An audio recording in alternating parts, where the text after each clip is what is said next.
दोस्तों मशहूर विलेन रंजीत के अनुसार पार्टी में पहुंचने के लिए अगर कोई सबसे ज्यादा समय का पाबंद होता था तो वो थे सुपरस्टार राजेश खन्ना, जो भले ही फिल्मी पार्टियों में अल्कोहल जरूरत से ज्यादा पी लेते थे लेकिन वह स्टेबल रहते थे। रंजीत कहते हैं कि काका एक ही रात में 1 से 2 बोतल पी जाते थे लेकिन अगले दिन वह समय पर काम पर भी पहुँच जाते थे। राजेश खन्ना पार्टी के लिए जितने शौकीन थे वह अपने काम के लिए भी उतने ही पैशनेट थे। पूरी रात पार्टी करने के बाद भी वह अगले दिन सुबह कई फिल्मों की शूटिंग करने के लिए जाते थे और यही बात उनको सबसे अलग बनाती थी। उनका ब्रेकफास्ट, लंच टाइम और डिनर सभी का एक टाइम फिक्स था जिसे वो समय पर पूरा करते थे।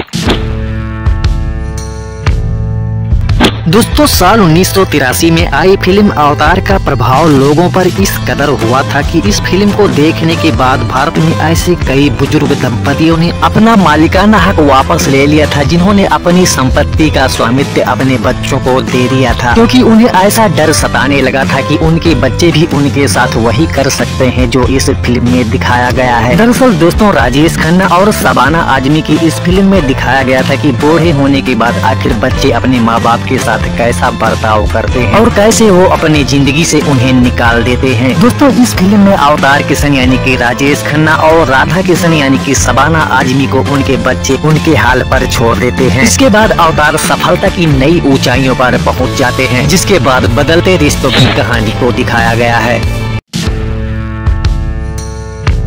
दोस्तों ऐसा कहा जाता है कि पुराने दौर में जब राजेश खन्ना की फिल्में रिलीज होती थीं तो सिनेमा घरों के टिकट मिलना मुश्किल हो जाता था और लोग राजेश खन्ना की फिल्में देखने के लिए कई दिनों का इंतजार भी करते थे। और दोस्तों जब राजेश खन्ना की फिल्म आराधना रिलीज हुई तो रिलीज के बाद ही यह फिल्म हिट हो गई थी और देखते ही देखते ब्लॉकबस्टर हो गई। दोस्तों आराधना के सभी गाने इतने पॉपुलर हो चुके थे कि इस फिल्म को हर कोई देखना चाहता था और यही वजह थी कि आराधना 3 महीनों से ज्यादा समय तक सिनेमा घरों में दिखाई गई और लगातार 100 दिनों तक थिएटर में चलने वाली पहली बॉलीवुड फिल्म बनी। दोस्तों आराधना को बाद में तेलुगु भाषा में भी बनाया गया और वहां भी यह फिल्म कई महीनों तक थिएटर में चलती रही।